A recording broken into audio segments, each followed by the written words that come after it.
বিএনপির ভারপ্রাপ্ত চেয়ারম্যান তারেক রহমানের বিরুদ্ধে ধারাবাহিক ষড়যন্ত্র, মিথ্যাচার ও অপপ্রচারের প্রতিবাদে চট্টগ্রামের আনোয়ারা ও কর্ণফুলী উপজেলা বিএনপির পক্ষ থেকে বিক্ষোভ মিছিল হয়েছে। আনোয়ারা উপজেলার কালাইয়ার দিঘি মোড় থেকে বিক্ষোভ মিছিল বের হয়, পরে ছাতরি চৌমুহনী গিয়ে শেষ হয়।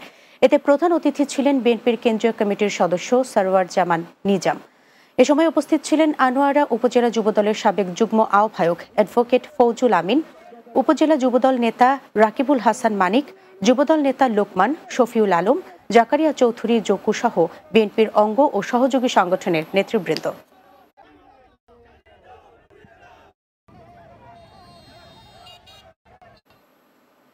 শেষ করব দিনের বাংলা। যাবার আগে সংবাদ শিরোনামগুলো জানাচ্ছি আরও একবার। গোপালগঞ্জে জাতীয় নাগরিক পার্টির পদযাত্রাকে কেন্দ্র করে পুলিশের গাড়িতে অগ্নিসংযোগ, মঞ্চ ভাঙচুর। যুদ্ধ নয়, শান্তির আহ্বান নাহিদের। সহিংসতাকারীদের সঠিক পথে ফিরে আসার আহ্বান মঈন খানের।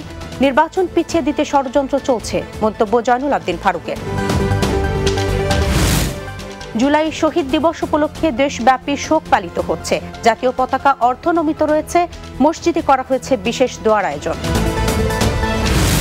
এবং টানা ভারী বর্ষণে ভয়াবহ জলাবদ্ধতার কবলে পড়েছে দেশের সর্ববৃহৎ স্থলবন্দর বেনাপোল কাস্টম হাউস এলাকা।